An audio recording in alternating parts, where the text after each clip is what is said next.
जैसे कि आपको पता है कि बिहार की राजनीति पूरे भारत में सबसे हटके है। किसी को समझ में नहीं आता है कि कब क्या हो जाए, क्योंकि बिहार में नेशनल लेवल पर सबको आश्चर्यचकित करने का कार्य करते हैं। लालू प्रसाद यादव पूरे भारत में डंका बजता है उनकी राजनीति का। कोई उनको कॉमेडियन बताता है, कोई राजनीतिक मास्टर बताता है, कुछ भी। ऐसे ऐसे एक से एक धाकड़ नेता हैं बिहार में, जो बिहार की सत्ता को उंगलियों पे ना चाहते हैं, जिसकी वजह से बिहार अभी तक पिछड़ा हुआ है। आजादी के बाद से भारत के सभी राज्य तरक्की में हैं, लेकिन एक बिहार है कि आगे बढ़ने का ही नाम नहीं लेता है, हमेशा से पिछड़ा ही रहता है।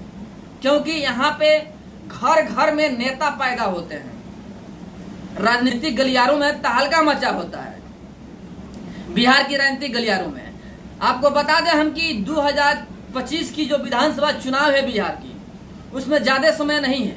सभी पार्टियां अपने अपने स्तर से अपनी अपनी तैयारियां कर रही है 2025 में चुनाव लड़ने के लिए। लेकिन इसी बीच में अभी जो खबर निकल के सामने आ रहा है एनडीए के खेमे से, होश उड़ाने वाली बात है। आपको बता दें कि नीतीश कुमार हमेशा से पलटू राम रहे हैं, अपनी कुर्सी के लिए कभी भी पलटी मार देते हैं।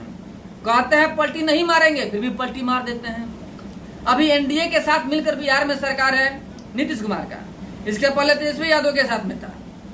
एक बात और है, तेजस्वी यादव हो या राहुल गांधी हो, कोई भी अभी तक नीतीश कुमार के बारे में अशब्द बात का प्रयोग नहीं किया है। दरवाजे खोल के रखे हुए हैं कि आप आइए, आपको वेलकम है।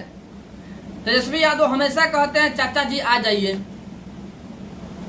नीतीश कुमार भी, तेजस्वी यादव हो या राहुल गांधी हो, किसी के बारे में कुछ बोलते ही नहीं हैं, क्योंकि ये भी समझते हैं कि भाई समय आएगा तो हम पलटी मार देंगे। अब जैसे पता है विधानसभा चुनाव आने वाली है, अभी जो खबर निकल कर सामने आ रहा है उसके अनुसार एनडीए छोड़ने वाले हैं नीतीश कुमार। क्या तख्ता पलट करने वाले हैं? क्या भारत में प्रधानमंत्री चेंज हो जाएगा? क्या राहुल गांधी को समर्थन मिलेगा? क्या राहुल गांधी भारत का प्रधानमंत्री बन जाएंगे? क्या नीतीश कुमार यही चाहते हैं? नीतीश कुमार एनडीए गठबंधन छोड़ करके इंडिया अलायंस में जाने वाले हैं, ऐसा खबर सूत्रों के हवाले से आ रहा है।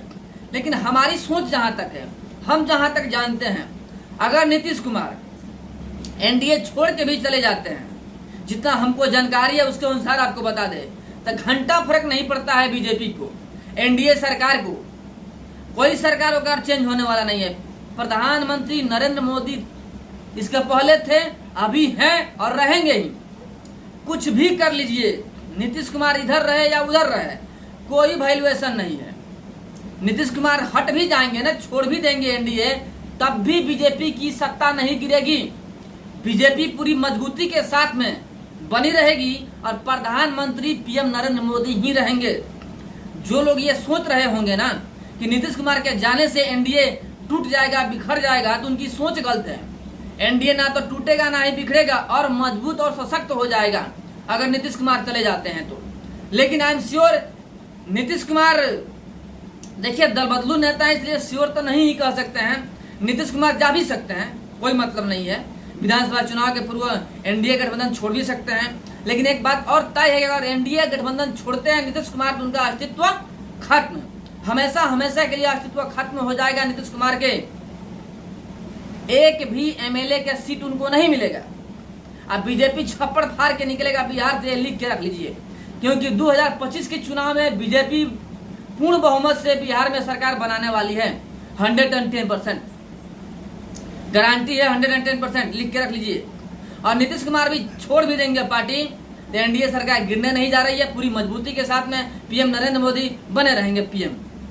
क्योंकि देखिए 303 का आंकड़ा हो चुका है बीजेपी के पास। आपको पता है कि 272 सीट चाहिए प्रधानमंत्री बनने के लिए, तो 302 में 3 में से 12 सीट निकाल दीजिएगा, फिर भी 291 सीट बचता है भाई साहब। तो कहाँ बीजेपी की सरकार गिरेगी? सोचने वाले सोचते रह जाएंगे। मुंगेरी लाल की सपना है, सोचते रहे। राहुल गांधी कभी प्रधानमंत्री नहीं बनेंगे, ये भी लिख के रख लीजिए। पप्पू थे, पप्पू हैं और पप्पू रहेंगे, प्रधानमंत्री का लायक ही नहीं है।